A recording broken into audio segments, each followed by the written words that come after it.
नमस्कार मंडळी, स्वागत आहे तुमचं माझ्या आजच्या नवीन पॉडकास्टमध्ये। आजचा आपला विषय आहे किरकिडा म्हणजेच पत्रास्टेचा केअरटेकर। पण पॉडकास्ट सुरू करण्यापूर्वी जर तुम्ही माझ्या चॅनलवर नवीन असाल तर माझ्या चॅनलला सबस्क्राईब करून घ्या। सोबतच शेजारी असलेल्या बेल आयकॉनला प्रेस करा सो दॅट कोणतीच अपडेट तुम्ही मिस करणार नाही। तर मग वाट कसली बघताय, चला सुरू करूया आजच्या आपल्या पॉडकास्टला। मंडळी सॉरी, काल पॉडकास्ट येऊ शकला नाही, त्यासाठी कामामध्ये अडकली होती मी आणि खूप उशीर देखील झाला होता, त्यामुळे म्हटलं आजच अपलोड करते पॉडकास्ट। तसं तर आज पण उशीरच झाला आहे मला, सॉरी मंडळी। उद्यापासून नक्की मी काळजी घेईन आणि पॉडकास्ट लवकर अपलोड करेन। तर आता मी जास्त वेळ घेत नाही तुमचा आणि आजच्या पॉडकास्टला सुरू करते। मंडळी, हा किरकिडा काल गायब झाला होता, पाहिलत का? मला वाटते हा गेला असणार मुंबईला त्याच्या नाखुजाव बेबीकडे, कारण 29 नोव्हेंबरला लग्नाला 3 वर्ष होत आहेत ना घोड्याच्या, तर सेलिब्रेट करायला म्हणून आला असणार। मी लिहून देते ना हो मंडळी तुम्हाला, हा कसला त्या नाखुजाव बेबीला 5 दिवस पण लांब राहायला देतोय स्वतःपासून। गेला असेल काल मागे मागे लाळघोट्यासारखा। गेल्या वर्षी पाहिलत ना, सासरच्या लोकांसोबतच अॅनिव्हर्सरी साजरी करत बसला होता आणि त्याच्या आधी तर काय ती नाखुजाव बेबीला लाल भडक रंगाचा ड्रेस घेऊन दिला होता आणि कशी ती मिरवत होती। यांची चॉईस पण ना किरकिड्याच्या डोक्यासारखीच तुलतुलीतनी गुलगुलीत आहे। काय ते हार घेऊन आले होते आणि एकमेकांच्या गळ्यात घालत बसले होते। काही करत बसतात यार शी, म्हणजे कॉन्टेंट साठी हे क्रिंज ब्लॉगर्स। पैशासाठी ना वाटेल ते करायला तयार आहेत हे लोक। मेवणीने जो केक दिला होता तो कापताना अडाणी जोडप्यानी happy birthday to you song लावलं होतं। यांच्यासारखे निर्बुद्ध लोक कुठे नाही सापडायचे हो मंडळी। अॅनिव्हर्सरीला हॅपी बर्थडेचं गाणं कोण लावते? सासूबाईने तर याला तेव्हाच अष्टपुत्राचा आशीर्वाद दिला होता, परंतु अजून त्या अष्टाला काय कष्टच लागतायत वाटते। आता लसूण महाग झाली आहे तर लसणीचे प्राइस सांगत होता की ही लसूण बघा 600 रुपये किलो आहे। त्यावर काकू मस्त मस्त ना नाही बोलल्या, तर बापरे 600 रुपये असं बोलल्या। स्वतःच्या खिशातून 2 रुपीस खर्च झाला की बापरे, आणि फुकटचं मिळत असलं की मस्त मस्त ना, एवढं बोलत असतात या किरकिरे काकू। आजकाल सगळ्यांची साईज सांगत असतो किरकिडा। त्या दिवशी 3 इंच 4 इंचच्या ब्रश बद्दल सांगत होता आणि आता लसणीची कांद्याची साईज दाखवत होता। विचार करा, चांगली क्वालिटी वापरायची आहे, चांगली क्वालिटी पाहिजे तर सगळं महाग झालं आहे। अरे किरकिड्या, मोठा आलास रे तू क्वालिटीवाला। तुझी काय क्वालिटी आहे ना ते सगळ्यांना माहिती आहे रे। आयफोन दाखवून चायना फोन यूज करणारा तू कसली आम्हाला क्वालिटी सांगतोयस? त्या दिवशी ते टोस्ट बटर कुठून घेत होता त्यावरूनच समजलं रे तुझी क्वालिटी। थोबाड ना बंद कर, नाही तर तिकडे येऊन 10 दिवस यूज केलेला सॉक्स कोंबेन तुझ्या तोंडात। उगाच आपलं पुढे पुढे पुढे पुढे पुढे पुढे करायची सवयच लागली आहे रे तुला। गप बस ना जरा। आता ती नाखुजाव बेबी माहेरी गेली आहे तर ढाई काकांना घेऊन आलाय। किती चॅप्टर माणूस आहे ना। जेव्हा नाखुजाव बेबी इथे होती तेव्हा त्या ढाई काकांना कुठे गायब केलं होतं याने काय माहिती, आणि आता जशी ती माहेरी गेली आहे तसं घरगडी म्हणून त्या काकांना घेऊन आलाय। घावणे बनवायला पण आता याला जड जाते। काय रे चक्रम माणूस आहे। घावणे चटणी अशी रेसिपी आहे जी एकदम पटकन होते। काय त्या झोपड्या स्टेची अवस्था करून ठेवली आहे। सिमेंट मध्ये मिक्स काय केलं होतं ते असं वाटत होतं सगळीकडे गेरूने रंगवतोय। ती भव्य अपंग लोकांसाठी मदत म्हणून पैसे मागायला आली होती तर तिला पण 50 रुपये दिले फक्त। अरे द्यायचे तर 500-1000 रुपये द्यायचे ना। आता तेवढंही होत नाही का याच्याकडनं? आजकाल 50 रुपये मध्ये 2 प्लेट वडापाव देखील मिळत नाही। दान धर्म करायचा हे किरकिरे काकूंनी शिकवलंच नाही आहे वाटते। किरकिरे काकूंची पण आता मोलकरीण झाली आहे। हेल्पर नंबर 7 म्हणून काकूंची निवड झाली आहे वाटते। किरकिड्याला आता डोर स्टेप डिलिव्हरी मिळते माशांची। कुठे कुठे सेटिंग करून ठेवली आहे ना या तुलतुलीत कुमारनी, काय माहिती। सगळं काय याला आता हातामध्ये मिळते।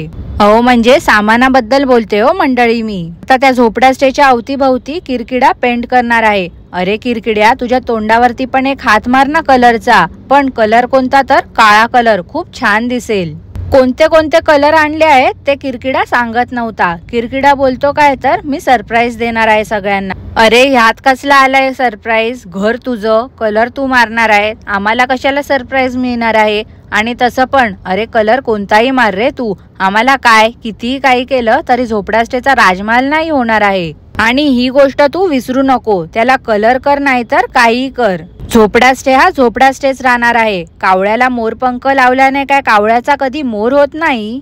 काय मंडळी, बरोबर बोलते ना मी? तसंच आहे, झोपडा स्टेला कितीही कलर केला तरी त्याचा काय राजमहल नाही होणार आहे. झोपडा स्टे तो झोपडा स्टेच राहणार आहे. काय हो मंडळी, ह्याला सगळ्या गोष्टीचं कन्फर्मेशन काय हवं असते त्या ढेऱ्या काकूंकडून? हाय ना मम्मी, हाय ना मम्मी करत असतो. अरे कधीतरी कॉन्फिडेंटली काहीतरी स्वतः पण बोलत जा ना. सगळ्याच काय कन्फर्मेशन हवं असते तुला लोकांकडून? ती भालू झोपली होती तर तिला पण कसा स्पर्श करत होता पाहिलत का? मला तर ना जाम डोक्यात जातो हा माणूस, कसा कुठेही हात लावत असतो. मागे त्या मंदबुद्धी CEO ने पण ह्याला सांगितलं होतं तिला आवडत नाही तिकडे हात लावलेला, पण सारखं सारखं तिला तिथेच हात लावत होता. वर बोलतो काय तर ती झोपली आहे आणि बोलेल आता मला डिस्टर्ब करायला आला. अरे ती काय, आम्ही देखील तेच बोलतोय रे किरकिड्या, आम्हाला डिस्टर्ब करायला आला. तुझे व्हिडिओ बघणं म्हणजे डोक्याला किती ताप आहे म्हणून सांगू मी तुला. तुझे व्हिडिओ बघायला ना आता खरंच खूप वैताग येतो. भात झोडणीचा व्हिडिओ पाहिलात का मंडळी? जसा त्या भाताला हा झोडत होता ना तसंच ह्याला झोडलं पाहिजे एकदा. ते पण कसं माहितीये काय? दनादन दनादन दनादन, मज्जाच मज्जा येईल एकदम. आशे भक्ती तिकडे पण काहीतरी मिळेल या आशेनेच गेला होता असणार, नाही तर फुकटचा कसला काम करतोय. तसं पण कॉन्टेंट नाही आहे ना ह्याच्याकडे सध्या काहीच, म्हणून तिथे गेला होता असणार.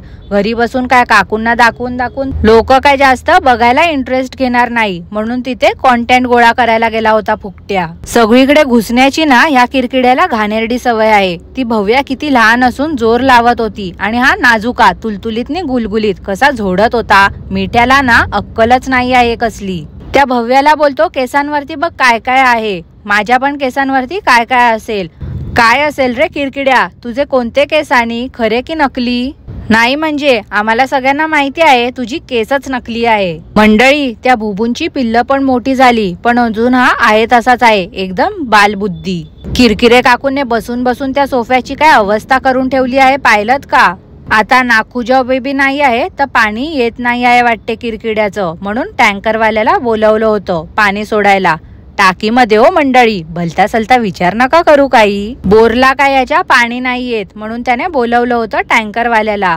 किरकिडा स्वतःला केअरटेकर बोलवून घेतो. बोलतो कसा की 24 तास इथे केअरटेकर पाहिजे कोणतरी. ते वरती याने विटांच्या डिझाईनची भिंत बांधली आहे ना तसाच हा आता एंट्रन्सला करणार आहे वाटते. आणि त्या देवाऱ्याला पाहिलत का मंडळी कसा भंगारामध्ये टाकलं होतं याने आणि भंगार भंगार बोलत होता. स्वतःच एक भंगार आहे आणि त्या देवाऱ्याला भंगार बोलत होता. किरकिडा बोलतो आम्हाला कॉमेंट्स मध्ये खूप सजेशन्स येतात, चांगले सजेशन्स येतात आणि त्याला बोलतो का तर निंदकाचे घर असावे शेजारी. अरे कसला येडपट असेल ना हा. चांगल्या चांगल्या कॉमेंट्स येत आहेत, सजेशन्स येत आहेत तर बोलतो निंदकाचे घर असेल शेजारी. म्हणींचा अर्थ तरी माहिती आहे का रे या किरकिड्याला? काही बडबडत असतो. किरकिड्या किरकिड्या तुझ्यासाठी ना एक म्हण आठवली मला, अतिशाना त्याचा बैल रिकामा. झोपडा स्टेच्या बाजूला गटर काम करणार आहेत असं किरकिडा बोलत होता. अरे झोपडा स्टे हा उकिरडाच आहे रे, त्याच्या बाजूला काय तुला वाटलं नदी जाणार आहे का? गटारच असणार त्याच्या शेजारी आणि तेच शोभून दिसतं तिथे. अशा गटाराच्या बाजूच्या झोपडा स्टे मध्ये कोणते अंधमंद भक्त जाणं पसंत करतात ना, खरंच धन्य आहेत ते भक्त. किरकिड्याकडे इलेक्ट्रिशियन आले होते तर त्यांना बोलतो काय तर आमच्या चॅनलचं नाव आहे डुबाऊंगी खीर. उद्यापासून तू आमच्या चॅनल मध्ये दिसशील, मग परवापासून तुला कॉल येणार. अरे त्याला का कॉल येणार? हा कॉल तर येतील त्याच्या मित्रांचे आणि नातेवाईकांचे, त्याला शिव्या द्यायला, कारण की तो तुझ्या व्हिडिओ मध्ये दिसलाय ना म्हणून. जिथे तुझ्या सख्या बहिणीने तुझ्या व्हिडिओ मध्ये येणं बंद केलं आहे त्यात तू त्या इलेक्ट्रिशियनचं कुठे घेऊन बसलायस किरकिड्या? आणि अरे त्या डुबाऊंगी खीर नावाप्रमाणेच तुझा चॅनल आता डुबतच चाललाय तसा पण. किरकिडा बोलतो मी सगळे रिलेशन मेंटेन करतो. अरे बाई माणसा हो का? मग सख्या मावशीला आणि मावस बहिणीला का बरं तू लॉकडाऊन नंतर तिचा चॅनल ग्रो झाल्यावरती लांब केलंस? जळली का तुझी तिची प्रगती बघून? मोठा सांगतोय रिलेशनशिप मेंटेन करतो. थोबाड बघ जा रे तुझा आरशामध्ये किरकिड्या. किरकिरे काकू आणि भालू मध्ये काहीच फरक नाही आहे हो मंडळी. दोघी खाऊन खाऊन कशा आळशी झाल्या आहेत पाहिलं का? जागा दिसली की लोळत पडायचं एवढंच त्यांच्या जगण्याचं ध्येय आहे. आणि अंधमंद भक्तांनो, जर तुम्ही यांच्या झोपड्या स्टेला जाणार असाल ना तर एक मेहरबानी करा, त्या झेडमार्ट मध्ये ना आता एप्रन आणून द्या. काय ते टॉवेल गुंडाळलं होतं पोटाजवळ, शी. आंघोळ करून अंग पुसतात तेच टॉवेल लावून आता जेवण बनवताना हात हात पुसणार. ते गेस्ट पण लाळ घोटेच आहे. किती अनहायजेनिक फूड खायला जातात यांच्याकडे. शी शी शी शी. परवा पण पाहिलात ना मंडळी, ती भालू झोपली होती तर तिचे हातपाय खेचून सांगतो, व्हिडिओला लाईक करा, शेअर करा, चॅनलला सबस्क्राईब करा आणि घंटी वाजवा. अरे किरकिड्या, आता जातोस की तुझ्या कानाखाली वाजू सनसनीत. एक दिवशी तर ना तुझ्या गेस्टने तुझ्या हातावरती हॅमरच मारला पाहिजे, ते पण एकदम सटासट सटासट सटासट करून. तेव्हा कुठे गप्प बसशील वायझेड. काय मंडळी, बरोबर ना? तुम्हाला काय वाटते मला नक्की कॉमेंट करून कळवा. आणि आजचं पॉडकास्ट मी इथेच थांबवते. आजचं पॉडकास्ट तुम्हाला आवडलं असल्यास लाईक करा, शेअर करा, चॅनलला सबस्क्राईब करायला विसरू नका. सोबतच शेजारी असलेल्या बेल आयकनला प्रेस करा, सो दॅट कोणतीच अपडेट तुम्ही मिस करणार नाही. धन्यवाद.